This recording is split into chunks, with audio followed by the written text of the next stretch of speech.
The Invest in Her podcast is brought to you in part by Wells Fargo Bank. Hi, I'm Catherine Gray, founder of She Angel Investors and co-founder of the She Angels Foundation. I'm also the podcast host of Invest in Her and an award-winning producer, author, and TEDx speaker. Our show, Invest in Her, features phenomenal female founders and funders. As you know, women receive less than 2% of venture capital funding. Our series is about accelerating the funding of women by connecting them to funding resources. Let's meet today's guest.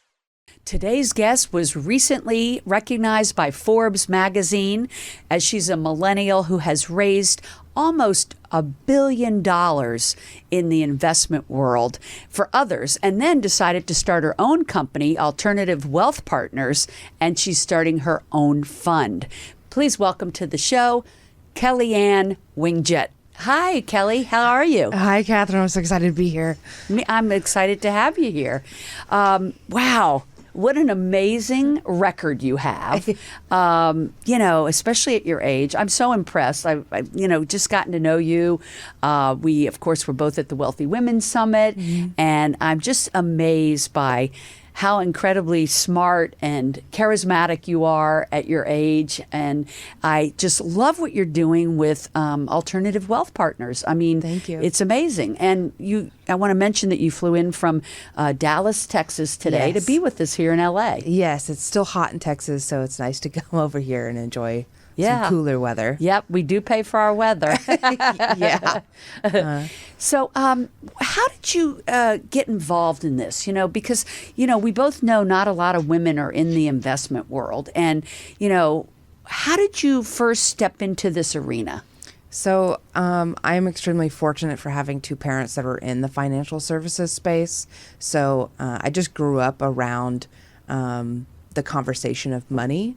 It was never, an off-table topic. It was talked about at dinner every single day. I'm also a fifth-generation oil and gas family, so I have oil and gas on both sides, both my father's side of the family in West Texas, Midland, Odessa, and my mother's side of the family in Louisiana. Petroleum engineers, landmen, roughnecks, you name it. So I was So it's in your DNA, It's in my DNA, yeah. So I eventually found my own way into the oil and gas industry.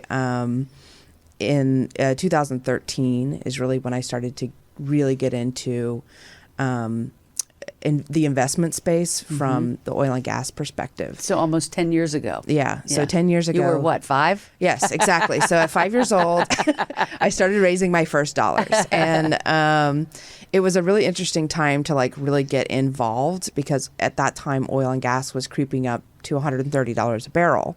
So, which was what we experienced this summer. And there were a lot of things that were going on in the industry that didn't quite make sense for me. And so my job was really to help this particular oil and gas company buy assets in the Eagle Ford and then connect those assets with investors looking for cash flow. Now, at $130 a barrel, that's pretty nice cash flow for investors if they're buying at the right price. But at that time, everybody was getting into oil and gas. So they were overpaying for these assets. And I kept kind of beating my drum over, you're paying too much, you're paying too much, you're paying too much. And I said, best of luck with you guys. I'm going to go do something else. I moved to California, actually. And about 6 months later, oil crashed to $30 a barrel. You had that intuition. Yeah. Yeah. Yeah. Because, if you look at historical information, history is very important when it comes to investing. Yeah. That goes for real estate, stocks, everything, all of it. Right? You got to pay attention to it. It repeats itself. So I just kind of saw the red flags and said, I'm going to go do something else. And came and enjoyed the weather in Orange County for 4 years. Love it. And then you went back to Texas. Yes. When did you start Alternative Wealth Partners and why? I started AWP at the best time to start a new business in the middle of the pandemic. So this was literally the summer of 2020. And at this time, I was working with a large private equity company. They had over $3 billion worth of assets under management. And I was the smartest person in the room, which gave me the maybe I should be doing this for myself now. Right. And so I love that you had that confidence, because so many women second guess themselves. They're like, could I really be the smartest woman in the room or person in the room? And the answer is yes. Yes, you could be. You usually are. Yeah, right. And so I love that, because every week that's what we do. We talk about women becoming angel investors, how do women get funding. I love that you focus on helping startups or businesses get their funding. I was reading that you typically like to invest in companies that maybe have like $1 million but in revenues, but could be doing 10 or 20 million in revenues, and that's kind of your sweet spot that you look for. Is that right? Yes, it is. In fact, I was just going to say, you and I, when we met, I turned you on to a retail company, and that's exactly the scenario. And I'm so happy that you invested in them. I know it's private, so we won't talk about it, but a retail company that, thanks to you, got enough funding that now they can get $1 million equity line so they can produce more product and grow that company to hopefully be a 10 or $20 million company. Right. And very exciting. Yeah, it is really exciting. And the difference between like how we make our investments and how like traditional PE invests. So private equity typically wants some sort of controlling interest. They come in and they change the whole system to be better, and then they flip the business to someone either larger, or they sell it to be acquired to maybe a competitor. So we're in between this angel investor, startup capital, and what a bank or a large private equity company could do. Right. We have no interest in like taking someone's business away from them. We want to give them the right capital in the right way that gets them to the next level, so that they can succeed and go on and do whatever. And so we get to make our profit. The company gets to grow. And then we move on to the next project. Right. And so the investors in turn make the profit. Right. Right. And you, I've read your, acumen that, you have a pretty high rate of return that you expect. And your getting paid really depends on that. Right. So that's a great strategy that I think most companies, investment companies don't follow that. It's like they make sure they make money, but they don't always make sure you make money. Right. So yeah, it's a great strategy. It was just the last 10 years of watching the cost of capital. So the amount of money someone's paying for money in the private space crossing over 17, 18, 22%, which is really aggressive, because that means you have to, and then in turn, make 30, 40, 50% returns. Right. Just to give an investor a 6%. Right. return. Which really hurts these founders, because it makes it nearly impossible for them to be successful in that type of scenario. And a lot of these investment firms, they don't care. They just want to make their money. Right. So I love that you have conscious investing strategies. Yeah. I think that it's refreshing. We're going to see more of this, I think, over the next decade, where greed is starting to be removed from the equation, because you have these people that are worth... You know why? Because you have more women coming into the arena. Right. Honestly, that's it. Women do business differently. They for the most part, and I'm not saying all men don't, but the venture capital world has very much been white male driven, and it's been that type of acumen. So it is taking women to step into that arena, start creating their own funds like you're doing, to change up that mentality. Right. Yeah. When I decided to launch the first fund, I knew that I had been working in the shadows for a decade. So me coming to the table with no, recordable track record, either through non-competes, non-disclosures, type of capital raising, I basically had to come out into the world as like, I'm this person who's existed and I've done all of these things, but I can't tell you what I've actually done. You just have to believe me. And we've been able to raise over $15 million in 8 months.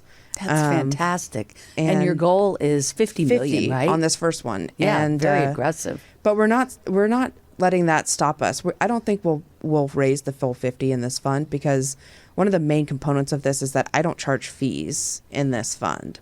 So it's all performance based, and we have a really high hurdle. So investors really get 100% of 90% of the profits, you know? Wow.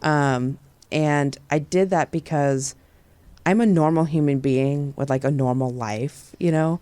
I have a partner. We have 2 kids, 2 dogs, and a cat. And we live in a normal house, and my lifestyle isn't millions of dollars a year. Right. It's not extravagant. Right. Yeah. I feel like I should get fairly paid for the work that I do and not anything aggressive. So if we hit the bare minimum of our targets in this fund, I'll walk away with $10 to $15 million in 5 years.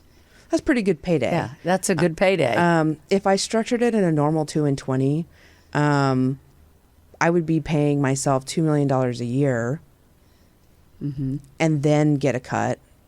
And so the investors, and then expensing everything through the fund, right?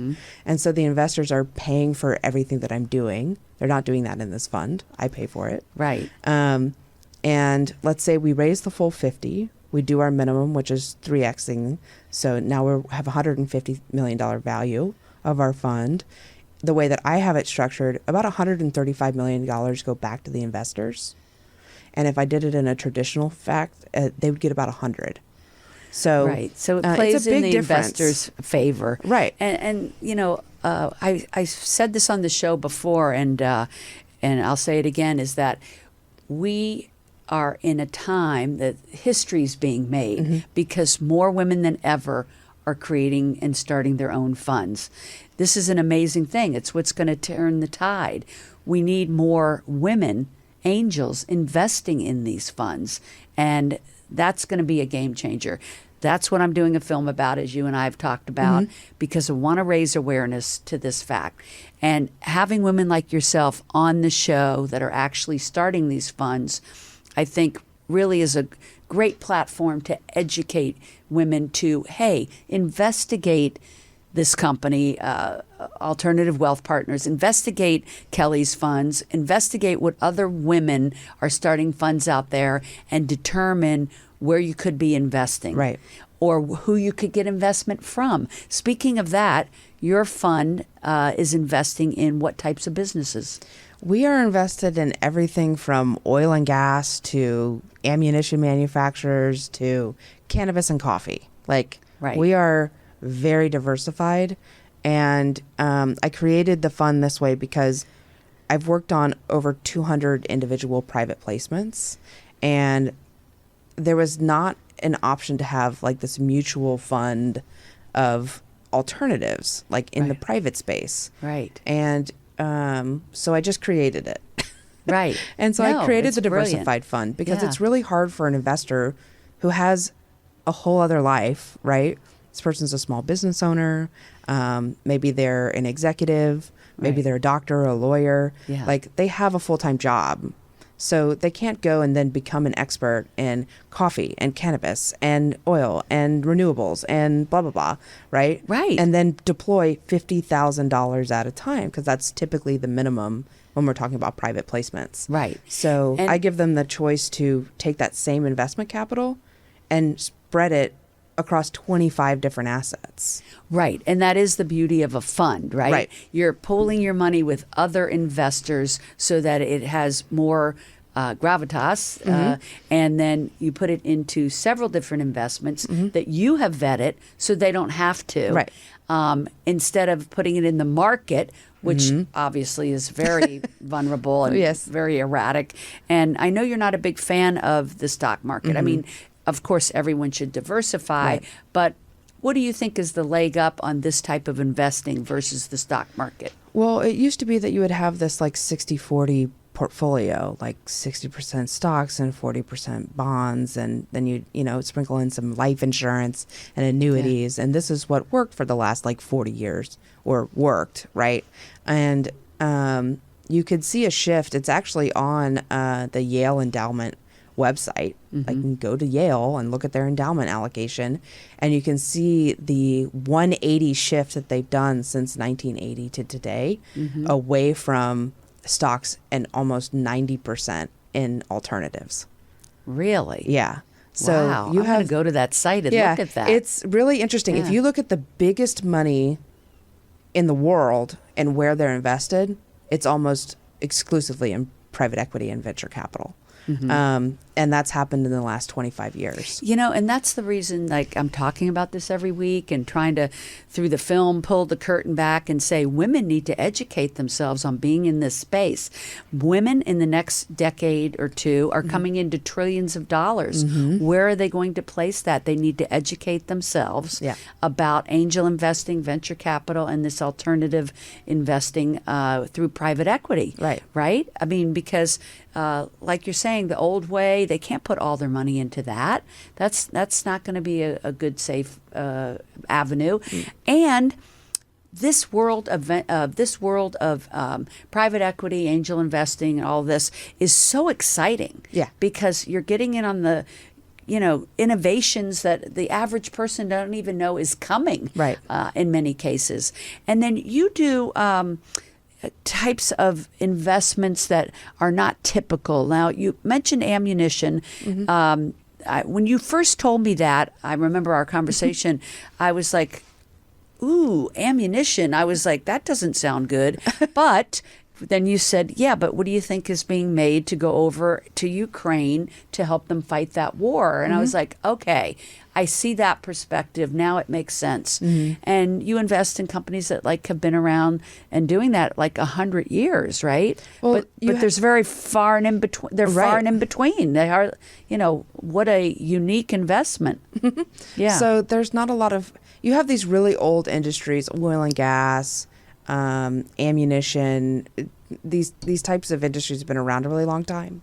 And so you have these big companies, Winchester, Federal, in the ammunition space, and their manufacturing process and equipment, you're talking about a 150-year-old, century-old manufacturing process. It's almost 2023. Okay, you can't be having these massive assembly lines doing this stuff.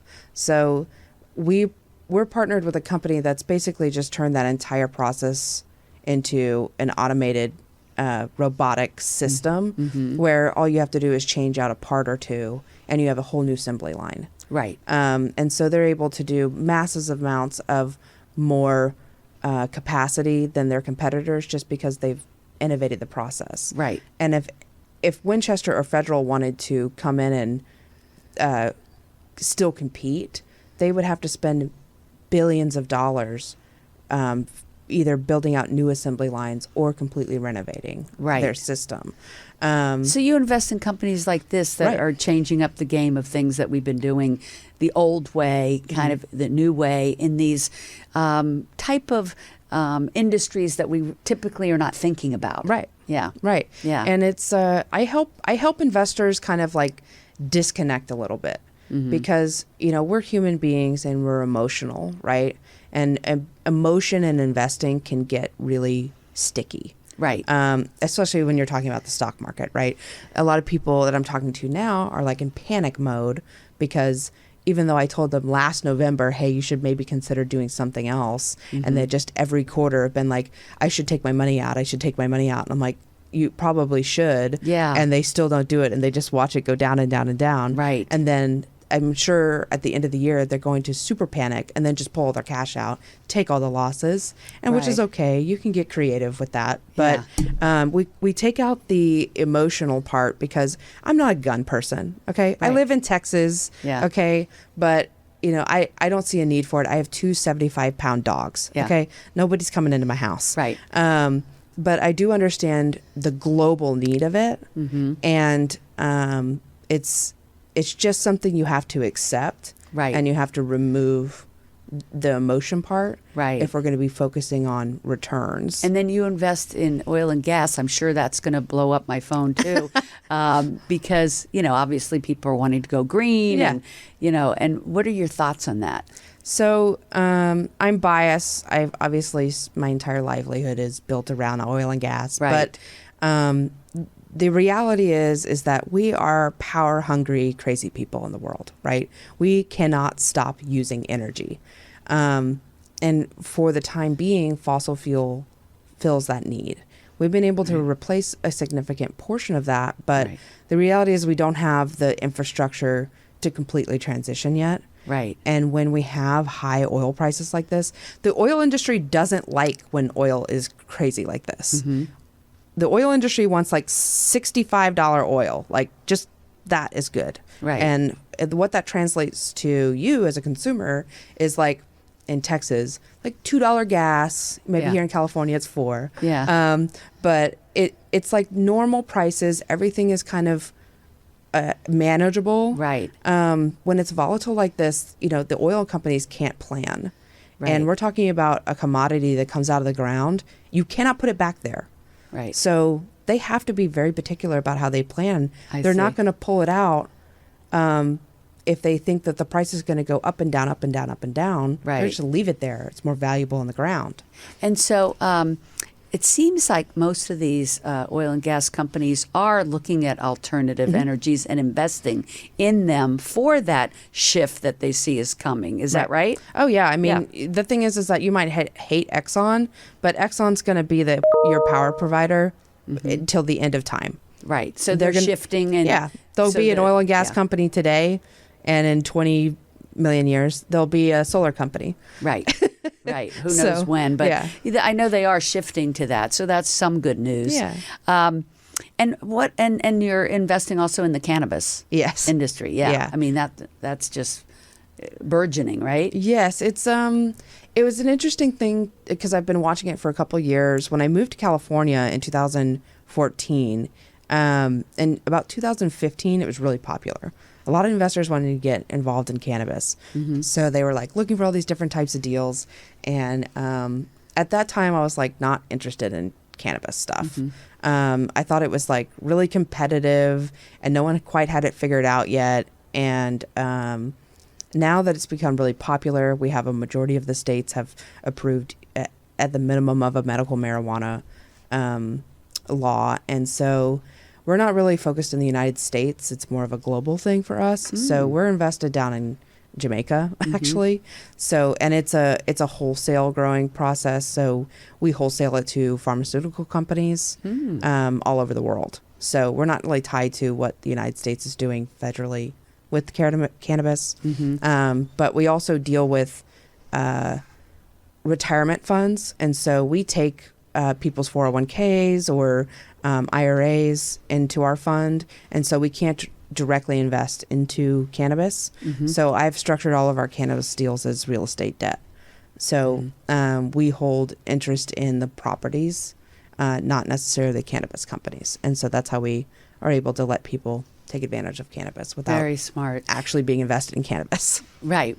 Indirectly. Right. And, manufacturing is the number one way that people in the country make money, just behind real estate. It sounds like that's why you're really focused on this niche of manufacturing and infrastructure. And then real estate. Yeah. What would be your advice to someone who's thinking about stepping into this arena, maybe investing in a fund? What is it that they need to know, or what advice would you give them? So I want your audience to kind of understand that it's not your fault for not knowing any of this. It's on purpose. And I've worked behind the scenes watching that from behind the curtain. And you're actively being avoided when it comes to these opportunities. So being purposeful in your mission to start investing is important. So decide you're going to write the check and then do it. It's the only way to start getting into the rooms and being invited into deals, because you'll stop being invited to deals if you're never funding them.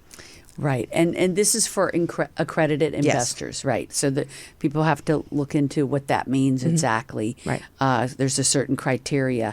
Now, if they're not an accredited investor, but they are a woman that is starting a business, you do try to help these businesses get funding. Right. And the sweet spot is they're already in business. Maybe they're doing $1 million, but they know they could be doing $5, $10, $20 million. Does it matter what sector they're in? No. So we separate our funds out and this first one is a diversified fund. So it's really diversified. So it can invest in anything. So it could be tech, could be retail. We have could fintech. Be products. Yep. Yeah, we've got it all. So we have fintech. We invested in the Series B round of Elevest, which is a female-founded. Sally Krawcheck founded this company. Yes. And it's if you're starting your investment journey, it's a great place to start. It gives you anything from basic financial literacy all the way up to private wealth. So if you are in that accredited, and so to define that for your viewers, it's just if you have $1 million net worth outside of your home or a $200,000 annual income. If you're married, you can combine your incomes for $300,000. That qualifies you. And then the SEC actually just decided in summer of 2020 that if you have your Series 65, you also qualify as an accredited investor, and they've removed the sponsorship requirement. So if you really are, if you're an academic person, you could go study for the test and take your Series 65. You don't need a broker or anything to sponsor you. Then you have the sophistication that the SEC is looking for to be an accredited investor. Right. That's a great explanation. Yeah. Thank you. And if you're someone that owns a company and you need funding, they could come to you. Yeah, I love having these conversations. It really is kind of a unique spot trying to figure out, do I need my bank relationship to step in, or do I need investors? And I have my own qualms with banks giving businesses funding right now. They don't want to fund anything, even the small local banks. I had a phone call literally yesterday with my bank about doing a deal, and I'm like listing off all of these things that they could take debt on. And I'm talking about pretty impressive rates for a bank to earn, which is usually like 2 or 3%. And I'm like handing them an 8% return. And they're like, we don't know if we can invest in that because, you know, we really want to see account receivables. I was like, they have millions of dollars in deposits. Yeah. What? Yeah. Like, their deposits for these other things. Like, yeah, but we really want to see the other money in first. I'm like, yeah. Okay. Yeah, I think, you know, so sometimes when you're dealing with institutions like that, there's so much red tape. Yes. And they're not really visionaries like yourself. And so I think that's your leg up, is that you're a visionary. Yeah. And I know when I brought this retailer to you, I really believed in that founder, and I thought they just need somebody to help them restructure their debt and give them this enough investment that they could get this equity line so that they could, you know, go. They have the orders, they can't fill them. Hello, what a great investment. You know, exactly. Everybody should have that problem. Too many customers, right? Yes. But no, I appreciate that you had seen that vision that a bank could not. All they could see is, oh, they have debt, and, you know, yeah, I know. It's like, it's good to have smart women in the room, like I said before. So investors need to understand, especially women, you are going to be the reason why banks become irrelevant. There's not a worse place to put your money than a bank. It sits there. It does nothing. They do nothing with it. If they do something with it, it's usually a terrible real estate deal. So you can be a better investor than your bank, and you should just put your money to work. Yes. While you're working. Well, here's the thing. Women are risk adverse, right? I don't know why. It's in our DNA. It's in the culture. Women are taught to be that way, but more women need to follow in your footsteps and reach out and educate themselves on angel investing, venture capital opportunities, private wealth opportunities. What would you say is the difference between the private equity and investing in venture capital? Can you explain that? So private equity is going to be typically later stage businesses. Like I said before, most private equity companies are coming in with a controlling interest. We get more specific about our deal structure, and I think that venture capital is kind of like a shotgun strategy, where how many companies can we invest in for as little as possible for the biggest gain? And that company could either be pre-revenue or maybe just starting to generate revenue. Also, we take all of our capital up front. There's not, let's go find portfolio companies. we have a strategy and that's how we invest. They kind of coexist like this. I feel the reason why I went with private equity and not venture capital is I feel like I have more flexibility in private equity than I would have in venture capital. And how would someone decide if they should seek out private equity or venture capital? It's really about your financial goals. So the best piece of advice I can give you is find a really good CPA or a tax planner and find a really good estate attorney. So once you can get really comfortable with your own financial situation, you can really hone in on what your strategy is as an investor. Because how long do you have left to work? How long do you want to work? What is the amount of money to let you live the lifestyle you want to live? Like there's all these things you have to think about before you make an investment. Right. And it's just, we are risk adverse, but if you've made the decision that you're going to take the risk, the horizons are just very different on either side of those things. And many women too might be in a position that, like I said, they're inheriting trillions of dollars. It may not even have to do with lifestyle. It may be like, hey, I can just park it in these bonds or these stocks, or I can do something with it that's going to make a difference. And so that's what I like about the angel investing, private equity opportunities that people have, is to invest in other women and help their businesses to flourish while making money at the same time. Yeah. And so, giving us a purpose, profits with purpose, as my friends at 360 Collective say. So thank you so much for being here. And you're just a wealth of information, no pun intended. Thank you. And how can people reach you, Kelly? So I'm pretty accessible online. So if you go to our website, which is alternativewealthpartners.com, we have a contact sheet there. I think my Calendly is somehow connected to that. But I don't run most of my social media, but my LinkedIn I do. And I'm on it all day, every day. So if you message me on there, I'm the person who's responding to you. Love that. Okay, great. And I post a lot. So if you're wanting to kind of passively start learning about this stuff, then I encourage you to follow me on LinkedIn. And if you have questions, then you can always message me on there. I'm happy to have a conversation, whether you have $1 million or not. Love it. Love it. Thanks, Kelly. Thanks for being here. Thank you. And everybody, thanks for tuning in this week. You can find Kelly, obviously, on LinkedIn. You can find me, Catherine Gray, on there as well. You can follow Catherine Gray, Invest in Her, of course, on Instagram. And She Angel Investors, we are everywhere. Facebook, Twitter, Instagram, you name it. You will find Kelly and I one way or the other. Thanks for tuning in. Make it a great week. Remember to invest in her. Invest in another woman. Take care.